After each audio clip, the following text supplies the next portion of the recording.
معتکف کو اعتکاف میں کیا نیت کرنا چاہیے؟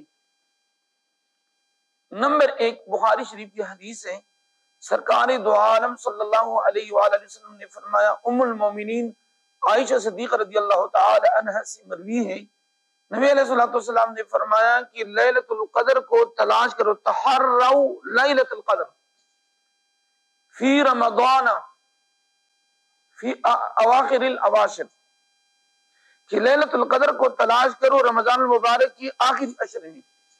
تو پہلی نیت معتکف کو یہ کرنا چاہیے کہ میں لیلۃ القدر کو تلاش کروں اور اللہ رب العزت مجھے لیلۃ القدر کی اجر عطا کرے۔ لیلۃ القدر کی اجر جو ہے 80 سال کی مقبول عبادت کا اجر و ثواب ہے، نمبر 1۔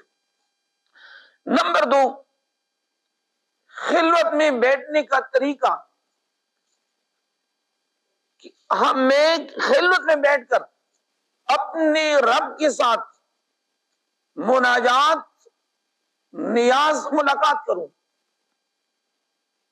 وہ حدیث میں ہے کہ من عرف نفسہ فقد عرف ربہ، جس نے اپنے آپ کو پہچان لیا اس نے اپنے رب کو پہچانا۔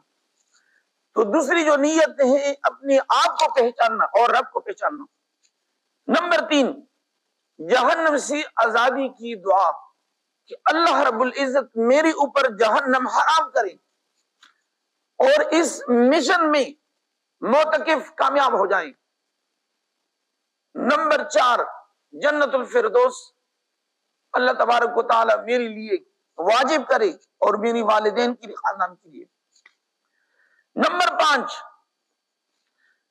پنجگانہ نماز کی محافظت کی نیت،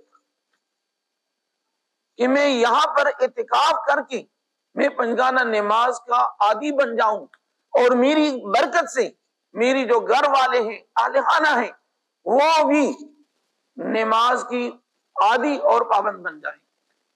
وما علیہ الا البلاغ۔